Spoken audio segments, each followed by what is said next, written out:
America Iran మధ్య ఉద్రిక్తతలు మరింత ముదురుతున్నాయి.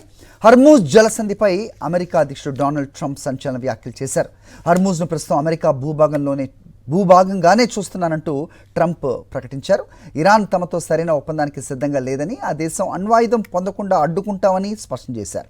మరోవైపు ఇరాన్ మాత్రం అమెరికా నుంచి వచ్చే తాజా బెదిరింపులకు విధ్వంసకర ప్రతిస్పందన తప్పదని హెచ్చరించింది.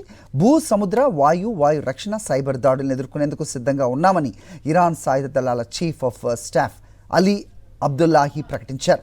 ఇరాన్పై చరిత్రలోనే అత్యంత కఠినమైన ఆర్థిక ఆంక్షలు విధించనున్నట్టు అమెరికా ట్రెజరీ కార్యదర్శి స్కాట్ బెసెంట్ ప్రకటించగా సోమవారం నాటి వివరాలు వెల్లడించున్నారు. ఇరాన్కు ఎలాంటి ఆర్థిక సాయం అందించినా ఆయా దేశాలు కూడా ఆర్థిక పరిణామాలను ఎదుర్కోవాల్సి వస్తుందని ట్రంప్ హెచ్చరిస్తున్నారు.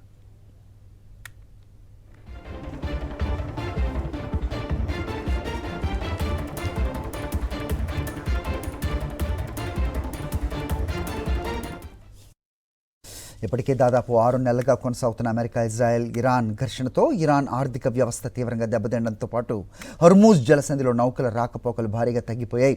ప్రపంచ చమురు సరఫరాలో సుమారు 5వ వంతు గతంలో ఈ జలసంధి మీదుగా సాగేది. తాజా ఉద్రిక్తతల నేపథ్యంలో చమురు ధరలు కూడా పెరిగాయి. బ్రెంట్ క్రూడ్ బ్యారెల్కు $94.39, అమెరికా WTI $87.06కు చేరింది. హర్మూజ్లో నావిగేషన్ను పునరుద్ధరించేందుకు ఇరాన్, ఒమాన్ విడివిడిగా చర్చలు జరుపుతున్నా పరిస్థితి ఇంకా పూర్తిగా సద్దుమణగలేదు. అమెరికా ఆంక్షలపై చైనా కూడా అభ్యంతరం వ్యక్తం చేస్తూ ఆంక్షలు సమస్యను పరిష్కరించలేవని పేర్కొంది. దీంతో స్ట్రెయిట్ ఆఫ్ హర్మూజ్ కేంద్రంగా అమెరికా, ఇరాన్ మధ్య వివాదం మరింత తీవ్ర రూపం దాల్చే పరిస్థితి కనిపిస్తోంది.